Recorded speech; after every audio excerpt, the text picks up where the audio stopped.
Hi, I'm Rita Wilkins, also known as the Downsizing Designer. So tonight I want to talk to you about something that a lot of people are thinking about, or actually I'm trying to implement right now, and that's remodeling and how to max out your bathroom design. So as with any remodeling project, if you want to be successful, the time and effort spent up front before the project begins can make all the difference in the success of that project. If you want to max out your space, it's important to first focus on the design.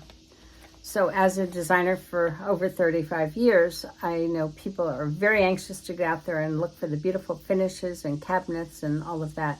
But I pretty much hold their feet to the fire to say, let's talk about the design first, because that's the functionality of the bathroom.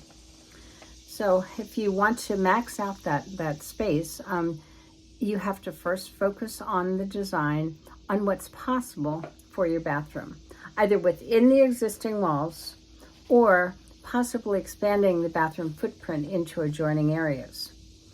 So, and then increase the size of your bathroom altogether. So too often my clients feel constrained or restricted, not realizing with some creative space planning, it just might be possible not only to provide the aesthetic and the practical improvements that increase the functionality and add value to their home, but also incorporate many of the items on their wish list, things that they may not have thought possible. At least it should be considered. So that's why I strongly recommend retaining the services of an interior designer or a certified bath professional to assist you with exploring options for what is possible for your bathroom space so that you can maximize it and add maximum value to your home investment. So I have used these 5 steps that I'm going to share with you. I've used them for over 35 years very successfully. And so I know that they work. So 5 steps to maximize your bathroom design.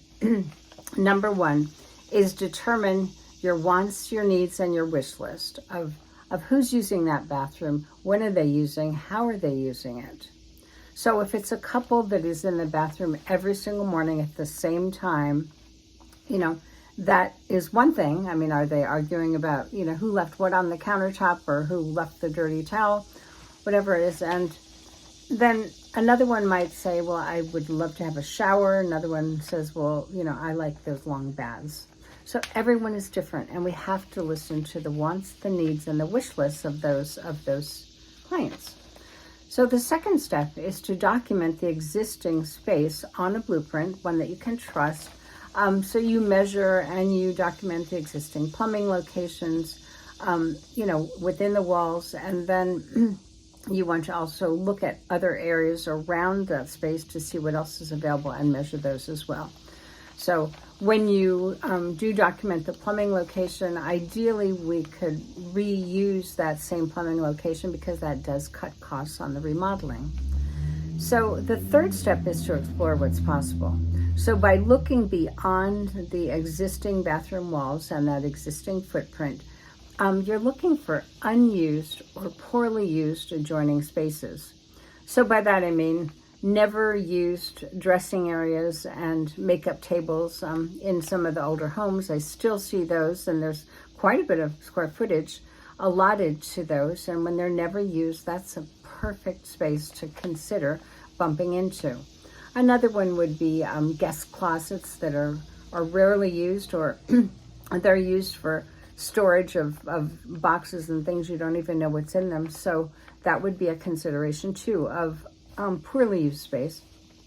Another area that's poorly used are some of the linen closets. And in the older homes, the very deep linen closets, some of them are quite spacious actually.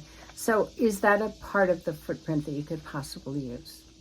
The fourth step is to experiment with 3 or 4 space plans that incorporate one or more of the adjoining spaces, just to see what's possible. So if you bump into an unused guest closet, will that be enough room for that large walk-in shower that you've been dreaming about.